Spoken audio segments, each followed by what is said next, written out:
വെള്ളിയാഴ്ചകളിൽ ഞാൻ പെട്ടെന്ന് തന്നെ ചോറും കറിയൊക്കെ റെഡിയാക്കും കേട്ടോ.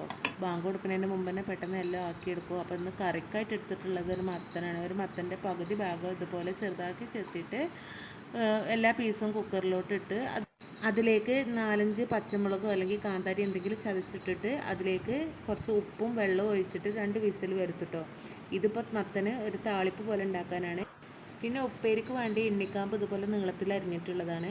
പിന്നെ ചിക്കൻ കിട്ടി, അപ്പോൾ പിന്നെ ഇഞ്ചിയും വെളുത്തുള്ളിയും തക്കാളിയും ഒക്കെ വഴറ്റി ചിക്കൻ ഇതുപോലെ ഒരു ചെറിയ ഗ്രേവിയിൽ റോസ്റ്റ് ചെയ്തെടുക്കാമെന്ന് വിചാരിച്ചു. മത്തൻ വെന്ത് കഴിഞ്ഞപ്പോൾ അതിലോട്ട് വെളുത്തുള്ളിയും കറിവേപ്പിലിട്ട് ഒന്ന് താളിച്ച് ഒഴിച്ചുകൂടി ചെയ്തു. അങ്ങനെ നമ്മുടെ മത്തൻ താളിച്ചതും എണ്ണിക്കാമ്പ് കൊണ്ടുള്ള ഉപ്പേരി റെഡിയാക്കിയിട്ടുണ്ട് കേട്ടോ അപ്പോഴേക്കും. പിന്നെ നമ്മുടെ ചോറും അതുപോലെ തന്നെ റോസ്റ്റ് ചെയ്യാനായിട്ട് വെച്ചിട്ടിരുന്ന ചിക്കനും ഒക്കെ ഇവിടെ റെഡി ആയിട്ടുണ്ട്. അപ്പോൾ ഇന്നത്തെ ഊണ് ഇത്രയൊക്കെയാണ്. ഇതൊക്കെയാണ് ഇന്നത്തെ ഊണ് വിശേഷങ്ങൾ.